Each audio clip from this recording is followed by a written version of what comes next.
Tayo sa Marcus Twin Mansion ruin.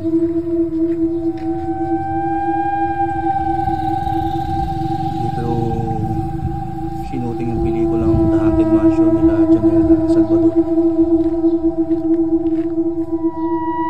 Tanong ng mga anak ko nung pinanood natin, sabi ko walang gamit sa loob yan. Ngayon titingnan natin. Kasi alam ko wala talagang gamit sa loob to. Yan.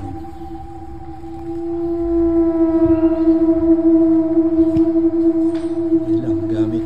Yan.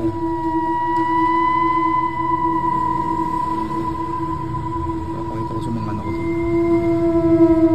Yan, dito yun eh. Hindi ko alam kung yung chapel o yung may mga santo-santo.